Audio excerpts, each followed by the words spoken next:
दोस्तों नमस्कार, मैं नवीन सिंह बिस्ट आप सबका इस ब्लॉग में हार्दिक स्वागत करता हूँ। तो अगर आपको ट्रेन की यात्रा अच्छी लगती है तो यह महत्वपूर्ण ब्लॉग आपके लिए है। अगर आप ट्रेन से लंबी यात्राएं आपने नहीं की है तो यह ब्लॉग आपके लिए है। ट्रेन की यात्रा के दौरान आने वाली परेशानियों को जानना चाहते हैं तो यह ब्लॉग आपके लिए है। दोस्तों, यात्रा के दौरान क्या क्या सीखा जा सकता है यह भी आप इस ब्लॉग के अंदर जान सकते हैं। रेल यात्रा के दौरान क्या परेशानियां आती हैं, अगर आप यह देखना चाहते हैं तो इस ब्लॉग को ज़रूर देखिएगा। ट्रेन यात्राएं करना क्यों ज़रूरी है यह भी। और दोस्तों, सबसे बड़ी बात यह है कि ट्रेन के दौरान हमें एक जीवन जीने का मौका मिलता है, एक लाइफ हम जीते हैं और ट्रेन यात्राओं से बहुत कुछ सीखा जा सकता है। जिस तरह से हम अपने जीवन में सीखते हैं उसी तरह से ट्रेन यात्राओं के दौरान भी हमें बहुत कुछ सीखने का मौका मिलता है।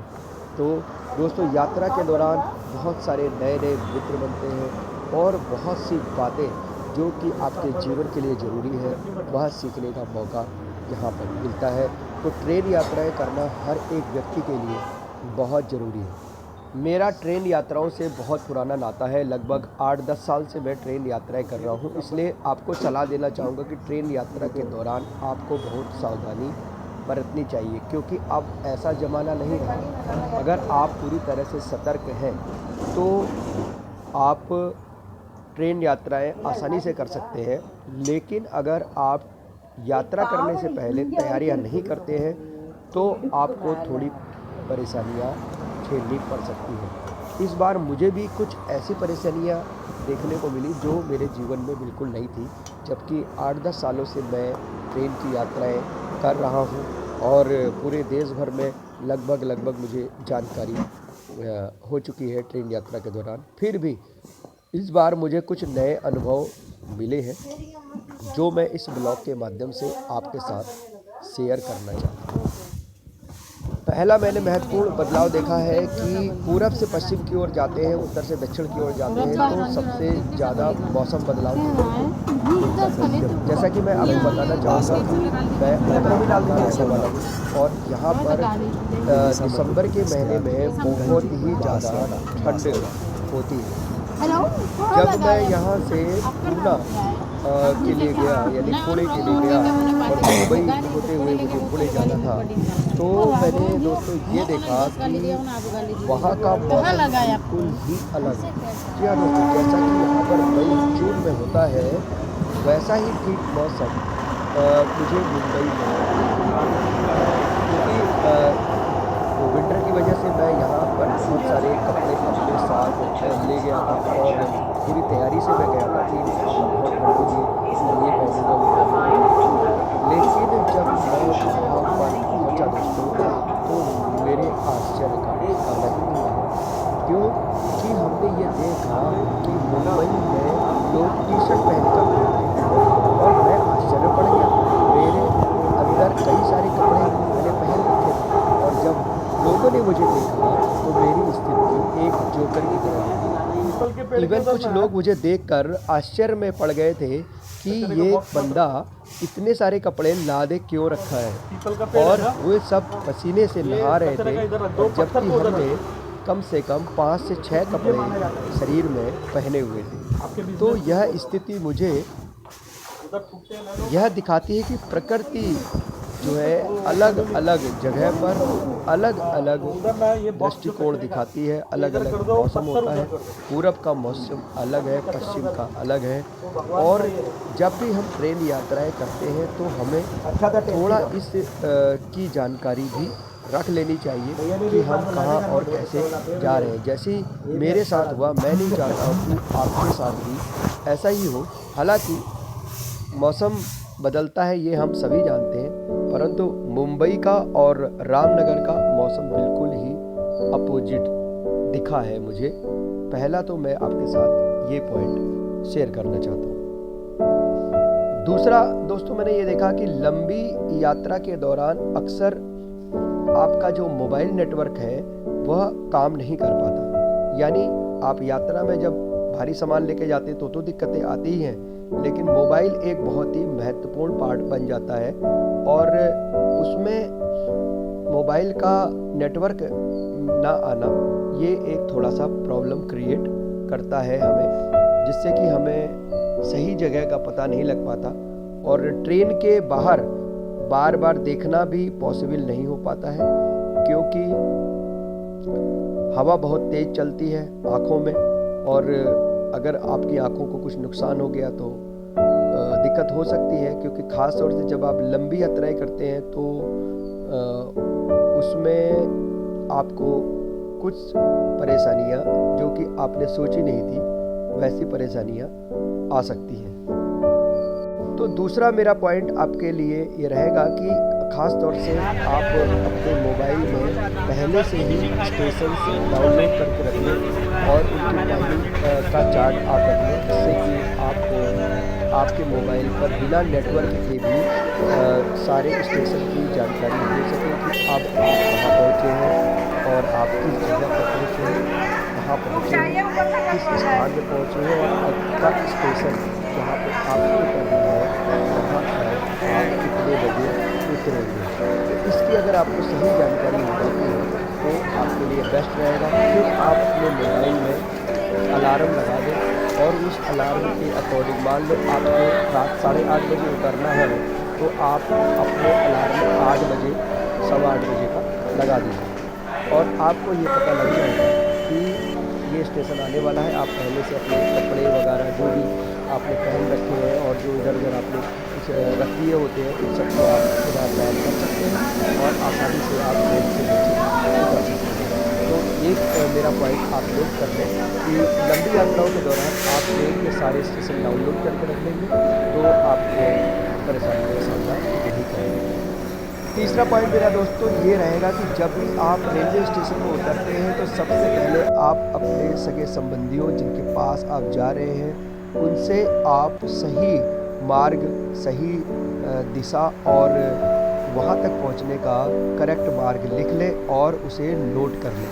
क्योंकि जब आप नए स्टेशन पर जाते हैं तो आपको सही जानकारी नहीं होती। जैसा कि मैं बांद्रा रेलवे स्टेशन पे जब गया था, वहाँ से मैं जब दादर के लिए लोकल दादर के लिए चला तो वहाँ पर मैंने एक अजीब चीज़ देखी कि प्लेटफॉर्म नंबर 1 पर कोई भी टिकट घर नहीं है, जबकि आमतौर पर सारे प्लेटफॉर्म पर हम देखते हैं कि नंबर 1 पर ही सारी व्यवस्था होती है। लेकिन वहाँ पर मुझे बड़ा अजीब लगा कि वहाँ पर ये व्यवस्था, मैं 1 नंबर पे सीधे चला गया और बड़े लंबे चलकर मैं 1 नंबर पे पहुँचा और वहाँ जाके मैंने ये देखा कि यार यहाँ पर तो 1 नंबर में कुछ भी नहीं दिख रहा, सन्नाटा भाई सन्नाटा है।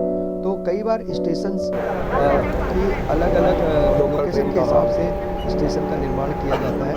तो इस वजह से मैं आपको ये बताना चाहूँगा कि जब भी आप रेलवे स्टेशन पर उतरते हैं तो वहाँ पर उतरते ही प्लेटफॉर्म की जानकारी और अन्य जानकारी आप किसी 2-4 बंदों से पूछ लें या फिर अपने सगे संबंधियों से जहाँ पर आप आए हैं तो वहाँ पर आप ज़रूर उनसे कॉन्टेक्ट करके पूछ लें या फिर आप व्हाट्सएप करके मैसेज करके भी सही एड्रेस निकाल सकते हैं।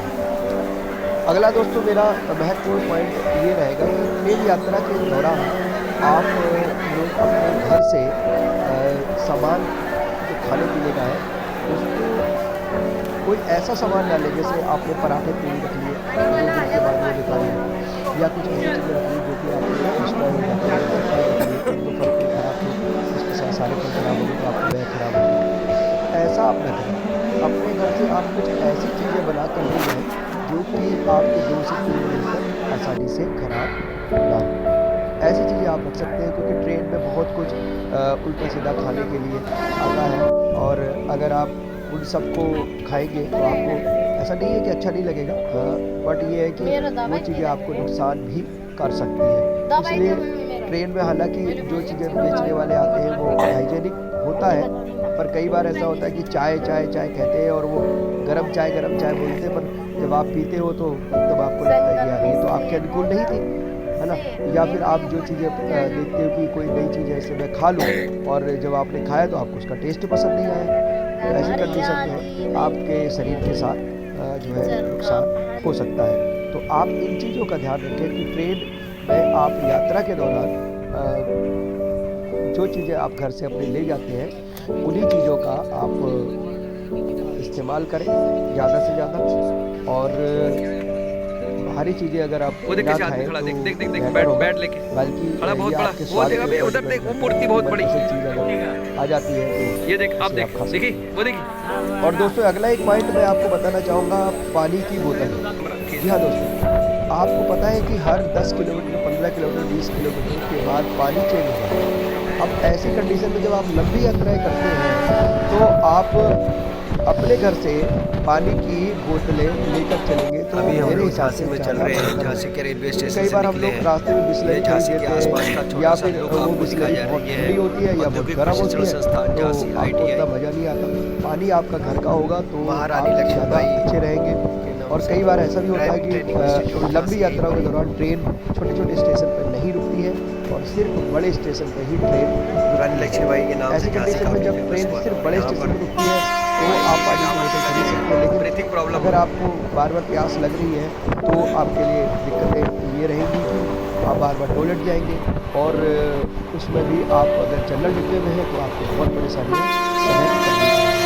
अपना पानी है तो जब भी आपको प्यास लगती है आप एक घूंट पानी अपना पी सकते हैं। तो मेरे हिसाब से पानी आपको अपना ले चलना चाहिए, क्योंकि इसमें थोड़ी परेशानी तो आपको आएगी ही, लेकिन काफ़ी आपके पैसों की बचत होगी। और जो आप एक्स्ट्रा प्लास्टिक रास्ते में खरीदते हैं वो आप कहाँ फेंकते हैं, वो ट्रेन के बाहर फेंकते हैं, तो आप ज़्यादा से ज़्यादा गंदगी करते हैं।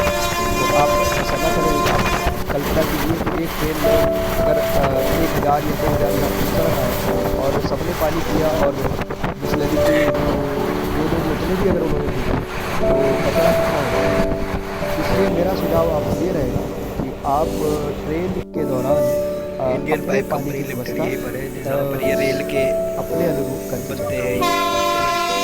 अगला दोस्तों एक मैं बहुत महत्वपूर्ण पॉइंट आपको बताना चाहूँगा, क्योंकि जब आप ट्रेन यात्राएं करते हैं तो आपको बहुत सारे स्टेशन मिलते हैं। उन स्टेशन की बहुत गहरी कोई जनरल नॉलेज होता है, जिक्र होता है और उनसे काफ़ी सारे आपके फ्यूचर में या आपके आसपास के लोगों को आपको बताना पड़ सकता है। तो मेरा आपसे ये अनुरोध रहेगा कि उन स्टेशनों के आप चित्र जरूर खींच लें या फिर एक डायरी आप अपने साथ ले जा सकते हैं। करारी। उन डायरी में यहाँ आप से क्या आगे बढ़ता है करारी। छोटे छोटे स्टेशन हैं उनको भी आप अपनी कॉपी में एक क्रमबद्ध तरीके से लिख सकते हैं, जिससे कि आपका जनरल नॉलेज बढ़ जाए और जब अगली बार आप जाएं तो आपको ये याद रहे कि मैं यहाँ पर आया था। हो सके तो वहाँ के लोकेशन मोबाइल से आप कर सकते हैं, खींच सकते हैं।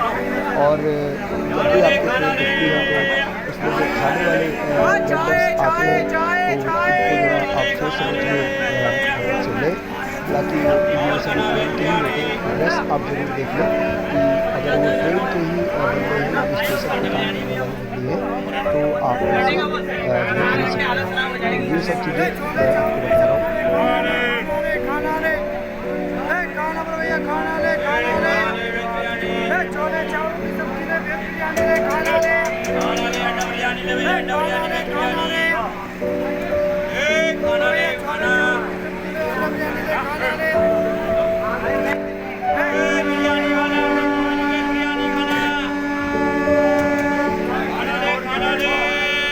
अगला दोस्तों एक पॉइंट मैं आपको बहुत ही ज़्यादा इम्पोर्टेंट बताने वाला हूँ, वो ये है दोस्तों कि कई बार ऐसा होता है कि आपके पास चेंज नहीं होते और उसी समय गाड़ी का जो है बीप बच जाता है और आप बाहर पैसे दे देते हैं तो आपको थोड़ा सा डर होता है। तो इसलिए ट्रेन यात्रा के दौरान आप ज़्यादातर अपनी जेब में 10, 20 और 50 के नोट लेकर चलें। इससे आपको काफ़ी सावधानी होगी। जहाँ पर भी आप जितने का भी सामान खरीदना चाहते हैं आपको सिर्फ उतने ही पैसे खिड़की से बाहर अपने निकालने हैं। आपको लंबी यात्राओं में आपको ट्रेन से बाहर निकलने की ज़रूरत नहीं होगी। और आप बार बार जो है ट्रेन के बाहर कई लोगों को मैंने देखा है कि जब भी ट्रेन रुकती है तो स्टेशन पर खड़े हो जाते हैं।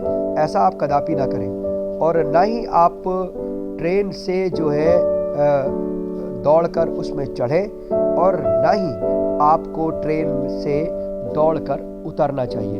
ये आपके लिए बहुत ही घातक स्टेशन पर है। आइए आपको निजामुद्दीन रेलवे स्टेशन। अगला दोस्तों एक महत्वपूर्ण पॉइंट मैं आपको बताना चाहूँगा कि जब भी आप ट्रेन यात्राओं के दौरान स्टेशन पर जाते हैं तो आप अब यहाँ से जाएंगे। आपकी जो गाड़ी है आगे पुरानी आने वाली वो दिल्ली कहाँ से रेलवे मिलेगी, स्टेशन। कहीं से मिलेगी, यह यहाँ से आपको आ गए हम जानकारी बाहर। नहीं होती, क्योंकि आप प्लेटफॉर्म देखकर चक्कर में पड़ सकते हैं। और बहुत सारे प्लेटफॉर्म होने की वजह से आप सोचोगे कहाँ से मेरी गाड़ी मिलेगी, कहाँ से मिलेगी। अगर तो आपको अगली गाड़ी का पता आपको निजामुद्दीन सिर्फ से और सिर्फ प्लेटफॉर्म पुरानी रेलवे के स्टेशन जहाँ जाना पर हो तो टिकट सराय मिलती खाने है की उसके तरफ बाद निकलना पूछताछ होगा। कार्यालय प्लेटफॉर्म इंक्वायरी नंबर ऑफिस 1 की होता तरफ है। मत निकल तो जाना। आप जब भी ट्रेन यात्राओं में लंबी यात्रा करते हैं तो आप कहीं किसी से न जाएं, सिर्फ और सिर्फ आप इंक्वायरी ऑफिस में 9:50 में पहुँचें हमारी और इंक्वायरी ऑफिस में आपके गंतव्य स्थान तक जाने वाली ट्रेन के बारे में आप पहले पता कर लें कि वह ट्रेन आपको किस प्लेटफॉर्म पर मिलेगी। तब जाकर आप अपनी इंक्वायरी करके वहाँ पर आप पूछ सकते हैं कि सर मुझे यहाँ जाना है, यहाँ के लिए ट्रेन किस प्लेटफॉर्म पर मिलेगी। फिर उसके बाद आप टिकट खरीदें। जैसे कि हजरत निजामुद्दीन जब मैं गया तो मुझे वहाँ पर पता चला कि ट्रेन कैंसिल है। अगर ये जानकारी मुझे पहले मिल जाती तो शायद मैं तो हमने ले लिया है ये परेशान टिकट। नहीं होता। दोस्तों उस जो कि बार हमें अब छोड़ेगा मुझे फिर पुरानी रात दिल्ली। में मेट्रो से अब यात्रा आपको हम करनी दिखाते हैं मेट्रो ट्रेन। तो ये आप देख रहे हैं चारों तरफ का मेट्रो स्टेशन। क्योंकि मेट्रो स्टेशन से मुझे रात 10-11 बजे जो गाड़ी पकड़नी थी वो मुझे इधर 3 नंबर है, इधर है 2 मेट्रो नंबर। स्टेशन के द्वारा मुझे और ये जो आनंद पीली विहार वाली लाइन बस है, अड्डे जाना पड़ा और पीली वाली लाइन रात के अंदर बैनर 11, है, 12, 1 यहाँ पे बजे तक रखिए। मैं आनंद विहार बस अड्डे ऐसे ही, करके। जाता रहा और पहले मैंने मेट्रो पकड़ी, फिर मैंने बस के द्वारा यात्रा की और तब जाकर मैं आनंद विहार बस अड्डे पर बड़ी मुश्किल से पहुंचा। खास तौर से जाड़ों के दिनों में क्या होता है कि दोस्तों की ट्रेन रद्द हो जाती है और जब ट्रेनें लेट चलती हैं, एक के बाद एक ट्रेन लेट चलती है तो टाइम टेबल बिगड़ जाता है। तो ऐसे कंडीशन में आपके गंतव्य स्थान तक जाने वाली जो ट्रेन होती है वो कई बार कैंसिल हो जाती है, तो आपको बहुत सारी परेशानियों का सामना करना पड़ता है। इसलिए हमेशा आप 2 विकल्प जरूर रखें कि अगर ट्रेन मेरी हम कैंसिल चलेंगे हो इसमें। गई तो फिर मैं क्या गेट खोला हम करूँगा। अंदर। ये जानकारी आपको पहले से ही अपडेट करनी पड़ेगी, नहीं तो आप मेरी तरह बहुत परेशान हो सकते हो। इस बार मैं भी हूँ। दोस्तों मेट्रो पर यात्रा करना काफ़ी अच्छा लगता है, क्योंकि दोस्तों मेट्रो पे क्या होता है कि आप सबसे पहले टिकट लेते हो और एक टोकन मिलता है, उस टोकन से आप जाते हो। बस थोड़ा सा आपको ये ध्यान रखना होता है, blue line, red line, yellow line है ना, इन लाइंस का ध्यान रख के आपको अपने उसी प्लेटफॉर्म पर जाना है और वहाँ पर आपकी हमारी ट्रेन कुछ पीछे आ देर गई में है। आ जाती है। वहाँ पर एक घड़ी लगी होती है, उसमें लिखा होता है कि ट्रेन आपकी इतनी देर में आ रही है। फिर आप ट्रेन में मेट्रो ट्रेन पे जब आप चढ़ते हो तो आपको इस बात का ध्यान रखना है कि आपको लाइन जो बनी होती है येलो लाइन, इसके पीछे आपको खड़ा होना होता है और आप एक लाइन वाली अंदर चढ़ते हैं और अंदर जाकर आप जब देखोगे तो एक अलग ही आपको एक दृश्य दिखाई देता है मेट्रो ट्रेन का, जो कि काफ़ी आकर्षक होता है। और फिर आपको वहाँ पर एक हमारी गाड़ी फिर सामने, से आ गई है। उस पर आपको अपना फोकस करना अब है। हम चले भाई। और वही आपको बता देगी कि अभी आप कहाँ पहुँचने वाले हैं, कहाँ पहुँचने वाले। स्पीकर लगे होते हैं और काफ़ी अच्छी सुविधा होती है। और ख़ास तौर से ये जो लाइन होती है इसमें आपको मेट्रो से थोड़ा दूर खड़े होना है, ये ब्लू लाइन के पीछे खड़ा होना होता है और आराम से रात आप का जब 12:30 चलते हो हुआ है तो और काफ़ी मैं मजा हूँ इस समय आता है। दोस्तों आनंद विहार बस अड्डा आनंद विहार दिल्ली का बस अड्डे सबसे पर। बड़ा बस अड्डा, यहाँ से पूरे देश भर के लिए आपको गाड़ियाँ मिल जाती हैं। तो यहाँ पर मैं रात के 1:30 बजे खड़ा हूँ, क्योंकि मेरी ट्रेन का शेड्यूल बिगड़ गया था, जिसकी वजह से मुझे रात यहाँ से हमने मुरादाबाद के लिए बस गाड़ी पकड़ ली। पकड़नी पड़ी। दोस्तों 135 याद रखिएगा, ये वो नंबर है जो आपको आनंद विहार बस अड्डे पर ये नंबर ढूंढना है और यहाँ से आपको सीधे हल्द्वानी रामनगर के लिए गाड़ी मिल जाएगी। तो आप आनंद विहार बस अड्डे पर इस नंबर को लेकर पहुँच सकते हैं। तो दोस्तों मैंने किया रामनगर उत्तराखंड से पुणे का सफ़र और इस दौरान मैंने आपको बहुत सारे रेलवे स्टेशंस दिखाए और ट्रेन के दौरान आगरे कैंट से होते हुए पूरे इस लंबी यात्रा के दौरान मैंने जो जो परेशानियां मैंने महसूस की थी, जो मैंने सीखा वो मैंने आपको बताया है दोस्तों। और मैं उम्मीद करता हूं कि आपको यह ब्लॉग अच्छा लगा होगा और अगर आप भी ट्रेन से सफ़र करते हैं तो मेरे इन पॉइंट्स को ध्यान में रखेंगे तो निश्चित रूप से आपको काफ़ी फ़ायदा होगा। इससे पहले अगर आपने ट्रेन की जो मेरी वीडियो है पार्ट 1, पार्ट 2, पार्ट 3 अगर आपने ना देखी हो तो आप उसे एक बार जाकर ज़रूर देख लीजिएगा। इसी तरह के अन्य ब्लॉग देखने के लिए, जानकारी भरे ब्लॉग देखने के लिए, प्लस नॉलेजेबल वीडियो देखने के लिए आपका बहुत बहुत धन्यवाद। आप हमारे चैनल पर पहली बार आए हो तो चैनल को ज़रूर से ज़रूर सब्सक्राइब कर लें, क्योंकि इस चैनल पर आपको वर्सेटाइल वीडियोस मिलती है और जिससे कि आपका एंटरटेनमेंट होता है, आपको सीखने का मौका मिलता है, मोटिवेशन मिलता है और साथ में ही आप दूसरों को भी इस जर्नी के बारे में बता सकते हैं कि आप जब भी जर्नी पे जाएं तो आपको क्या क्या ध्यान रखना चाहिए। गणपति बप्पा मोरिया।